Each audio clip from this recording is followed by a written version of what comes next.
So from here, the next two shows are October 1st and 2nd. By the time you see this, they will have already happened, but they're not happening live on New Japan World. They're going to be out on VOD. So I'm very much expecting them to be out before the Declaration of Power show, being that the main event of night 2 will directly influence probably a match at Declaration of Power, I assume. That's where that US title match is going to happen. But for this, I have it in the match order coming off of the website. Night 1, you have Gabriel Kidd taking on Dan Maloney. Gabriel Kidd, I absolutely adore. I love Gabe Kidd. I have a little bit of a crush.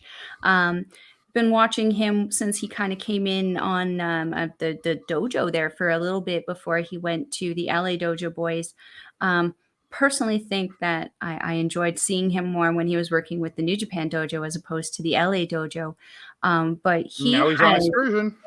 Now he's on excursion. We want him back, like we want Shota back. Which I think is coming very soon. Please, because I miss my shooter. I need my Umino back. So the second match tonight, Gideon Gray teaming up with the Great O'Khan, taking on the new REV Pro Wrestling British Heavyweight Champion, the man that beat William Ospreay, Ricky Knight Jr., and Ospreay's former protege, Michael Oku. I think this is going to be a really good match, especially with Ricky Knight Jr. and Oku in this match. Both men are phenomenal, like just phenomenal pro wrestlers. Ricky Knight Jr., I think it's the brother of Saraya. Oh, okay. I was gonna say, I feel like I recognize the Knight name. I think younger brother or something. Like I think he's related to her in some way. Interesting. I honestly, I'm not very well versed with the Rev Pro people. The only ones I kind of really know are like the Zack Sabre Jr., the Will Ospreay, Minoru Suzuki, obviously being a former tag champion, and I believe a Rev Pro champion as well. I think so. That being said, we know what O'Khan is capable of. We've kind of seen what Gideon Gray is capable of. So at least we're confident in Great O'Khan's competency in the ring. This will be a highlight match, I think. Third on the card, Kanji teaming up with the alpha female, Jazzy Gabbard, taking on Alex Windsor and the lady all the way on the right, Ava White. Jazzy and Ava will be facing off the following night in the IWGP Women's World Championship match. But I think this is just going to be mainly a warm-up, and the fact that Alex Windsor's in this, she is the Rev Pro Wrestling Women's Champion. So featuring her on this card makes 100% sense because they're using a lot of Rev Pro people here. And it's really cool, just to throw it out there, variety of gear that you can see in these girls. You know, there's going to be a huge variety in personality and gimmick. It's going to be a very interesting mix of girls in the ring. I look forward to it. Yeah. Then you have Hiromo Takahashi, Sonata, and Naito taking on Doki, Desperado, and Sabre. I am not looking forward to Doki being back. I know you like him. I don't. I just don't understand the like for Doki. But this will happen at Royal Quest on the night 1, 2. I'm pretty much set up the night 2, or sorry, this on night 1 to set up night 2's main event. I'm pretty sure is what this is here for. For me with Doki, the situation is the same way. It's evolved in the same way that Desperado evolved for me. When I first started watching New Japan, Desperado was their fall guy. He was the guy who was never winning anything. He was always taking their loss. Essentially, the Bushi of LIJ. No, that's Doki. So you just described Doki. Come on. But essentially, when Doki did come into Suzuki-Gun, that was when we saw Desperado take his first IWGP Junior Championship reign there, and Doki took over being that fall guy. But let me tell you, in that time, he still is. And Taka Michinoku has definitely been that fall guy now. Much to the Doki hasn't been there. Of the rest of his team, I might add. But that being said, Desperado, in that time that he was still that fall guy, I was like, I feel like they're doing him a disservice. I feel like he's a lot better than what it is that they're giving him. And there was a time I felt the same way about Yujiro. And I still, feel that way about Bushi. Bushi's a phenomenal wrestler and so over with the crowd. I mean, the girl is always screaming, Bushi, Bushi, Bushi. You know, I feel that Doki is in that place for me. That's how I feel about him. Obviously, there's a difference of opinion there, but for me, the match with Hiromu, um, when Hiromu had just come back from his torn pec injury, that match for me was definitely the step up that made me go, "Oh, Doki's legit." Because he's not afraid to do that crazy lucha libre stuff, which gives me a high amount of anxiety, I might add. But Yeah. it's still something that he adds into his technicalness and also the power moves that he kind of does. You know, he's got that that really cool finish that he does. That says Del Sol is the end of it. Luna del Sol. Not sure. I can't remember what it's called, but he does have some really, really incredible moves. I think he's at the point now where he's ready to relinquish his loss streak to Taka Michinoku now. Yeah. But we'll see how it goes, because if it comes down to it, I mean, probably in this match, Doki would be the one taking the fall. I think so. Then we're going to move on to a tag team match, a highlight match for the what's going to follow on night 2. You have Kazuchika Okada, Tomohiro Ishii taking on Jonah and Big Teats. And then If I from don't see here, a picture of Big Teats next to Big Ben, I'm going to be really mad. that better happen. And then we have Hikuleo, Jado, Hiroshi Tanahashi, and Tamatonga taking on Gato, Doc Gallows, Carl Anderson, and Jay White. Being that Hikuleo has moved over to the other side, you're going to see him finally face off against some Bullet Club guys. I think this could be an interesting match where I think the pinfall is going to end up being either Gato or Jado, but I think it's just building forward to what is going to come, I think, for Declaration of Power. I agree. And your semi-main event of the evening is your IWGP Tag Team Championships. The FTR are finally making their return making their debut in New Japan in a sense, right? I think that they won the titles in AEW or at the AEW New Japan crossover show. Yeah. I think they've been on Strong and stuff, and taking on the from the United Empire Aussie Open. I think this is going to be a banger of a co-main event. And Aussie Open, they're also it's going to be for the IWGP Tag Team Championships, but I believe aren't Aussie Open also the NJPW Strong Tag Team Championship? Yes, they are the NW. They are the IWGP Strong or the NWP Strong champions too. Yeah. I mean, thank goodness that those titles aren't on the line also, because gosh dang, those guys don't need any more belts. Yeah. And then you have, as your main event of the evening, you get the special singles match of Will Ospreay taking on Shota Umino. And I think this is the beginning of Umino going to be coming home, in my opinion. I hope so. Look at this little guy. He's like a little Hiroshi Tanahashi mini. Yeah, I would swear he's Tanahashi's kid, not the ref's kid, but you know. You can see Umino, Red Shoes Umino in the face. Oh, when you very much next can. to each other. So we're going to move on to night 2. You have Dookie, or I'm going to call him Dookie because he's not a Dookie. He's a Doki. Dookie and El Desperado taking on Michael Oku and Robbie X. I am not familiar with Robbie X, but he's definitely going to be better than Doki. So we'll see. Yeah. We'll see. So then you have Hiromu, Takahashi, and Sonata taking on the Young Guns. Again, I am unfamiliar with the Young Guns. It's the tag team from REV Pro Wrestling. I am not familiar. Obviously, one of them has one of the championships over there, but I am not familiar. But I think from what I've read about them, I think this is going to be a high speed, high intensity kind of tag match, especially with Sonata and Hiromu in there. I think that's what the kind of style match we're going to see here. That being said, I really hope that we see that level out of Sonata. Sonata does seem to be not really laid back, but like he does seem to. Well, I think he's going to be the grounded one of them, of the three of them. 100%. Yeah. And this is now one of the feature matches I want to see, because the winner of this match moves on the IWGP Women's Tournament to go to, I think it's October 23rd. Yeah. And they were going to face Kairi from Stardom, formerly of the WWE. I'm excited for this because these two women, I've watched a good bit of Jazzy Gabbard stuff over the last couple of years, just hearing about her and just this powerhouse woman of a wrestler. I am very unfamiliar with Ava White. The few highlights I've seen of her, I think I'm like, okay, she's going to be impressive. There's a reason they're picking these two women to be part of this tournament.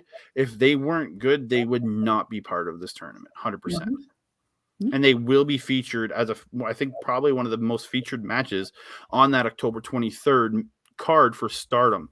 So it's going like one of these women, both these women have got to be at a certain level if they're in this. And as far as I know, Jazzy Gabbard has wrestled Stardom, I think, as alpha female. I don't know for sure. I'm not 100% sure, but I think she has a history in Stardom. I could be wrong. I could be just crazy for all I know. From here, we get Gabriel Kidd, Shota Umino, Ricky Knight Jr., and FTR taking on Gideon Gray, the Great O'Khan, Will Ospreay, and Aussie Open. Again, the 10 of these men, I think, are going to have just a banger of a contest. And it could be a revenge kind of match for FTR if they end up losing their belts to Aussie Open. That's true. That is very, very true. Let's hope that that's not the case.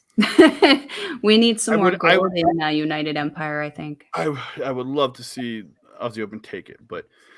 And then you have Hikuleo, Hiroshi Tanahashi, and Tama Tonga taking on Doc Gallows, Carl Anderson, and Jay White. Again, this is a second match to what we talked about from the first night's match, just minus Gato and Yato. But again, it's just going to be the feud between Tama Tonga and Jay White really leading this match, I think. I was gonna say, I feel like Tama and Jay would be the primary concern in that. Carl and Tanahashi, even though they've already had their feud, I feel like that would probably be a secondary thing, and the thirds aren't. Well, what about the feud between Carl and the Hickey Man? Come on, they're gonna go after that title, raising that belt. Come on. You know it's gonna happen. Come on. And in another feature match of the evening, it is going to be Kazuchika Okada taking on Big Dad Tito, baby. I look for this after seeing that match Tito had with Minoru Suzuki. I think he's going to have and all the work he's done with Okada through the tour. This is going to be absolutely phenomenal, I think. 100%. These two are going to have a good one. Sorry. Tomohiro taking the Stone Pitbull, taking on, I think, the person in that picture, no neck. I think this is the one person that might be able to break a stone, if you catch my drift. This is the one man I think might be able to break the Stone Pitbull. This is going to be hard hitting. It's going to be brutal, and I'm excited as hell. Oh yes, because we know the tendency of Ishii. Ishii is not going to stop. You are really quite literally going to have to put him down, literally, for him to actually stop coming. And we've seen it happen a handful of times with Ishii. As far as I'm aware, though, I believe that Ishii doesn't have a terribly good amount of luck when he performs in Rev Pro and in the UK. So I'm pretty sure. I think the last time that I saw Ishii in the UK was against Kenta for the Never Openweight title. I honestly don't remember if Kenta won that match or not, but I know he knocked Kenta out in that match. Yeah, this is gonna be a slobber knocker, as JR would say. I don't know how that's gonna go. And finally, the main event for night 2. It's not listed here because I put this together with the cards that I found. It's also going to be a number 1 contenders match for the U.S. Championship. Tetsuya Naito taking on the man who's in his home country, Zack Sabre Jr. I thought before that I watched the end of the final night of the Burning Spirit tour that I thought Zack Sabre Jr. had this on lock because, again, with the loss to Naito at the G1, I really thought this is just going to be his crowning moment, but I don't know anymore. I still want Zack to win to get Ospreay versus Sabre Jr. for the U.S. title, But I could see Naito winning this now because with the U.S. title shot on the line. Yeah, it's very hard to say which way this one's going to go. Obviously, being an LIJ fan, I'm going to try to call for Naito, especially being that he doesn't want to compete necessarily in the G1s going forward. This could be one of his last potential hurrahs to kind of get all none of that's official, him retiring G1. That's just talk. It's not official yet. Yeah, but you never know. I mean, Naito is getting up there in age. Zack Sabre Jr. just a little bit younger than him. You never know how it's going to go in REV Pro. I'm going to stop rhyming now. Before we get out of here, I know this is a long episode. She's a lengthy one. We're going to quickly go through the Declaration of Power show. As we talked about before, you get the King of Pro Wrestling Provisional Championship. In what I just read is a Who's Your Daddy match. What that means, I have zero idea, but it's a Who's Your Daddy match for the King of Pro Wrestling Championship. Shingo Takagi and El Fantasma. What's a Who's Your Daddy match? You know, I have no idea, but I'm guessing if ELP has anything to do with the planning process of it, it's going to involve diapers, it's going to involve bottles, and it's going to involve spanking. So we'll probably see a combination of these things. I love both these men, but I have no desire to watch them have a goofy, stupid comedy match. Sorry to say. I am very concerned about the quality of match that they are going to have, just because, as I mentioned, I am expectant of these kind of behaviors out of ELP, but not out of Shingo. So it will be interesting to see how it goes. Another match is gonna, but actually gonna skip this one because this one actually has been canceled. Being that, as far as I know, it's been canceled due to Kushida not being powered. But you must be happy about this one. He's making his return to New Japan Pro Wrestling. Look at him. He looks like a widow Shibata. It's an eeny weeny Shibata, and let me tell you, just the development that I've seen from Red Narita. I was a huge fan of him before he left and went on excursion with Tsuji and with Yu Uemura.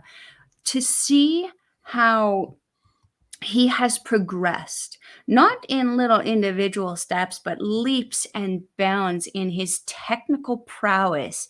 You can just tell how passionate and how dedicated he is to the work that he does. I cannot wait to see this guy again. I would say he's going to probably rival Zack Sabre Jr. when he gets back. I would love to see those two tangle up and see what Zack Sabre Jr. Has to teach him. Because as we know, every time you get into the ring, you are learning something different from your opponent. I feel that Ren Narita could learn a whole heck of a lot from someone like Zack Sabre Jr. or even Minoru Suzuki. Yeah. So actually, I'm going to pop back to this one. This is still on the schedule as Kushida versus Taiji Ishimori for the IWGP Junior Heavyweight Championship. But there was a comment made by Chris Charlton that he did say that Taiji Ishimori is going to have to look for a new challenger, because I don't know how long Kushida is going to be out with the foot and mouth disease that he had. So. This is a maybe it might happen match, so I'm not 100% sure. We will see when we get there, I guess. It's still listed, but after the comments I heard from Charlton, I don't know if this is going to happen. Again, it's still, as of recording, this is on the 29th. He still has about 11 days, but it depends. Like, you don't know, right? Okay. And the match that a lot of the Burning Spirit Tour and since the G1, what they've been building is Okada versus Jonah. This is going to be huge, I think, for both men. And as of me checking the schedule or looking at the rundown, it's listed as a special singles match. So as far as I know, it is not for the briefcase, which is very much surprises me, being that Jonah did beat him. Usually the people that beat the winner get a shot at the briefcase after the tournament's over. But I know at one point they said Okada was going to have another match with Naito, but it wouldn't be for the briefcase. So I guess it's the same premise. I think they're just saying it's that Okada's they're going with Okada for January 4th. I'm just surprised. So there's a possibility, being that the briefcase is on the line. I think that Jonah might be getting the win here. I have to agree, given how dominant he has been on the Burning Spirit Tour, as well as even in the G1 and the undercard matches during the G1 Tour, he has just been undeniably dominant, not pinned, not submitted. His only 2 losses were countouts. He doesn't lose. No. And most particularly against the Rainmaker. I think Okada, if he does manage to pick up a win, it's going to have a high cost indeed. Yeah, I really think so. This is going to be, I think the athleticism from both men in this match is going to be top notch, and I'm super excited to see what happens. But the main event of Declaration of Power, something that's been building since Jay White kicked Tama Tonga out of the Bullet Club, a team that Tama founded. You got to remember that he was a founding member of the Bullet Club and just got kicked out. This is going to be personal. It's going to be hard hitting. It is going to be athletically pleasing, I think, because both these men have the ability to have some incredible matches. I'm looking forward to this match so much, and I think it's going to come to a factor of how much does Gato play a factor in this match, and how much does Yato factor in to negate Gato? Those are that's a big question in this one. I'd like to think that being that it is a title match, that it would be a straight up honorable one-on-one match. However, we know where Bullet Club, and more particularly where Jay White is concerned, that is not going to be the case. I think that Gato will obviously play some kind of part in it. I don't know how much. I want to hope that it's not a lot. I want to be able to focus on the intensity and the emotions happening within with these two. That also being said, I feel that Gato and Giotto are probably not going to be the two only factors within this. And I'm actually kind of hopeful by this point that maybe a certain other brother that has been missing may be able to make his return. I just don't want to see. The only thing I don't want with this match is to see a Doc. That's all I don't want. That's all I want is not to see a Doc. You know, I mean, if we see Anderson, we're probably going to see Gallows. He doesn't seem to be able to go very far. This is the one match where I'm okay with the only 2 people that are getting involved in this match being Giotto and Gato. I'm really hoping it's only those 2. Yeah. I really am. So that being said, I think we have come to the end of our obnoxiously long. Sorry about that. We just had a lot to talk about. Puroresu review. If you are interested in watching NJPW, you can go to their website, www.njpw-world.com. We'll leave the link in the description box below. The cost is going to be the same as the Stardom one, so it's 920 yen, depending on where you are. Your dollar will change. $10 in Canada or yeah, US. I'm paying $10 a month for NJPW. I find it worth it. It gives me access to all of their old stuff as well as some new stuff and CMLL, so you don't want to miss out on that. So I want to give a big shout out to our friends at Backbreaker Me and Mike the Rep. You can check him out up here at Backbreaker Video on YouTube, down here on Twitch, where he live streams multiple times a week at Mike the Ref. You are watching us on our Andre Melball Wrestling Talk, or maybe you're watching us on Backbreaker Video. Either way, we're thankful for you to checking this out. You can check us out here, Andre Melball Talk. You can see our Twitters and our Instagrams down below. Our Twitch isn't quite up and running yet. We have that channel, but it isn't quite running yet. And that being said, also, we are going to be back again next week for our next episode of the Stardom Grand Prix review, where we're going to finally break down the finals. I've been watching one of the last nights. Man, this last show has been incredible so far. You guys don't want to miss out on that. Yeah. That being said, I think we have come to the conclusion here. I am your Melville. That is your Andre. Adios.